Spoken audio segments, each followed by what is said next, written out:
Assalamualaikum warahmatullahi wabarakatuh. Perkenalkan, nama saya Ahmad Jaki Suendi Abdul Rahim, biasa dipanggil Jaki. Saya di sini sebagai mahasiswa Universitas Pelita Bangsa, prodi manajemen. Di sini saya akan mempresentasikan tentang konstitusi. Konstitusi secara umum adalah asas-asas dasar serta hukum suatu bangsa, negara atau kelompok sosial, di mana yang menentukan kekuasaan, tugas pemerintah, dan menjamin hak-hak tertentu bagi warganya. Bagi sebuah negara, konstitusi merupakan kumpulan doktrin serta praktik yang membentuk prinsip pengorganisasian fundamental. Pengertian konstitusi ini menjelaskan terkait apa yang bisa dilakukan oleh tiap cabang pemerintah. Selain itu juga menjelaskan bagaimana tiap cabang pemerintah mampu mengontrol cabang-cabang lainnya. Konstitusi juga berarti agregat dari dasar prinsip-prinsip yang menjadi hukum dasar negara, organisasi, atau dari entitas lain. Umumnya akan menentukan bagaimana entitas tersebut akan diatur. Hukum tersebut sebenarnya tidak mengatur hal-hal yang terperinci, melainkan hanya menjelaskan prinsip-prinsip yang menjadi dasar bagi sejumlah peraturan lainnya. Asal istilah konstitusi. Konstitusi berasal dari bahasa Latin, yaitu constitutio. Istilah ini berkaitan dengan kata ius atau jus yang memiliki arti hukum atau prinsip. Sehingga konstitusi bisa diartikan sebagai suatu pernyataan mengenai susunan dan bentuk negara, di mana yang dipersiapkan sebelum maupun sesudah negara yang bersangkutan berdiri. Secara harfiah, dalam bahasa Indonesia, konstitusi berarti undang-undang dasar. Ini merupakan bentuk sebuah kebiasaan menerjemahkan istilah konstituyo menjadi undang-undang dasar. Hal tersebut juga sesuai dengan kebiasaan orang-orang Belanda serta Jerman, yang mana dalam percakapan sehari-hari kerap menggunakan kata grondwet, atau grond adalah dasar, wet merupakan undang-undang, dan Grundgesetz. Grund adalah dasar, Gesetz merupakan undang-undang, yang keduanya menunjukkan naskah tertulis. Fungsi konstitusi.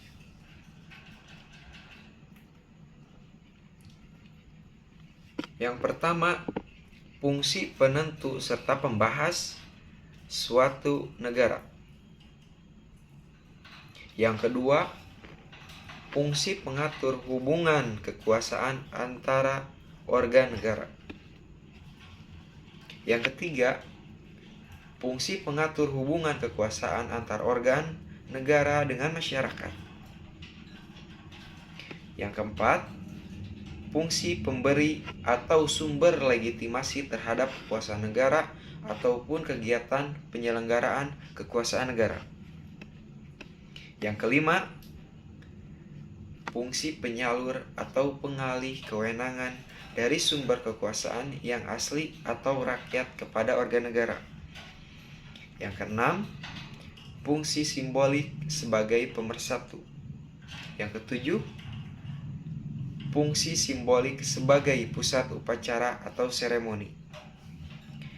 Yang kedelapan, fungsi simbolik sebagai rujukan identitas serta keagungan kebangsaan.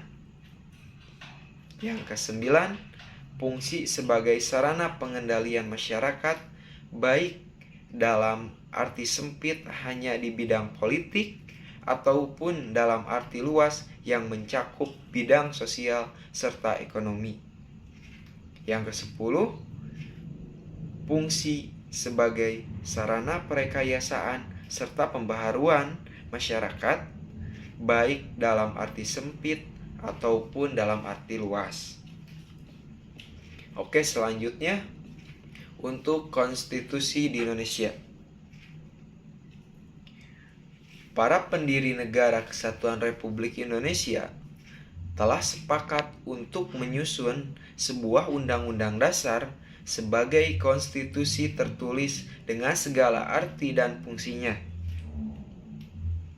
Sehari setelah proklamasi kemerdekaan Republik Indonesia pada tanggal 17 Agustus 1945, Konstitusi Indonesia sebagai sesuatu revolusi groundwit telah disahkan pada tanggal 18 Agustus 1945 oleh Panitia Persiapan Kemerdekaan Indonesia dalam sebuah naskah yang dinamakan Undang-Undang Dasar Negara Republik Indonesia. Dengan demikian, sekalipun Undang-Undang Dasar 1945 itu merupakan konstitusi yang sangat singkat dan hanya memuat 37 pasal, namun ketiga materi muatan konstitusi yang harus ada menurut ketentuan umum teori konstitusi telah terpenuhi dalam Undang-Undang Dasar 1945 tersebut. Pada dasarnya, kemungkinan untuk mengadakan perubahan atau penyesuaian itu memang sudah dilihat oleh para penyusun Undang-Undang 1945 itu. Dengan merumuskan dan melalui pasal 37 Undang-Undang 45 tentang perubahan Undang-Undang Dasar, dan apabila MPR bermaksud akan mengubah Undang-Undang Dasar melalui pasal 37 Undang-Undang Dasar 1945, sebelumnya hal itu harus dinyatakan lebih dahulu kepada seluruh rakyat Indonesia melalui suatu referendum TAP nomor 1 MPR 1983 pasal 105 sampai 109 Junto TAP nomor 4 MPR 1983 tentang referendum. Perubahan Undang-Undang Dasar 1945 kemudian dilakukan secara bertahap dan menjadi salah satu agenda sidang tahunan MPR. Dari tahun 1999 hingga perubahan keempat pada sidang tahunan MPR tahun 2002.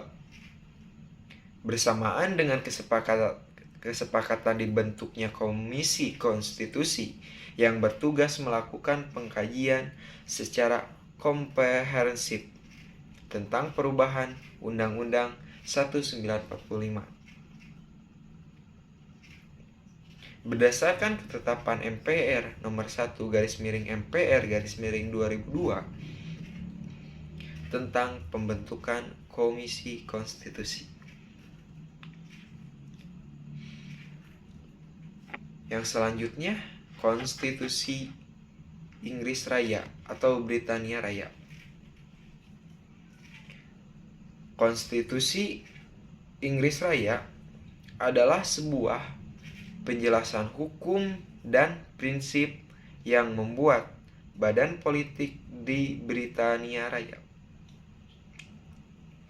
Konstitusi tersebut melingkupi hubungan antara individual dan negara, dan memfungsikan legislatur, eksekutif, dan yudisiar. Inggris tak memiliki dokumen konstitusional yang spesifik. Meskipun demikian, konstitusinya ditemukan dalam berbagai sumber tertulis dan beberapa belum tertulis. Ini kadang disebut sebagai konstitusi tak tertulis.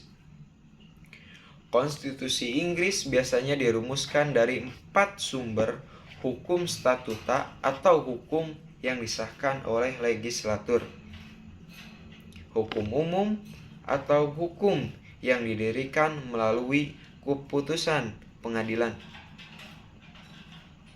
Konvensi parlementer dan kerja otoritas. Sejak Revolusi Glorious 1688, konsep kedaulatan parlementer telah menjadi sandaran konstitusi legislatif Inggris, yang merupakan statuta-statuta yang disahkan oleh parlemen sebagai sumber hukum tertinggi dan final di Inggris. Oke, mungkin itu saja yang bisa saya presentasikan tentang konstitusi yang ada di Indonesia dan di Inggris. Kurang lebihnya mohon maaf yang sebesar-besarnya. Mudah-mudahan menjadi edukasi. Sekian saja. Wabillahi taufiq wal hidayah. Wassalamualaikum warahmatullahi wabarakatuh.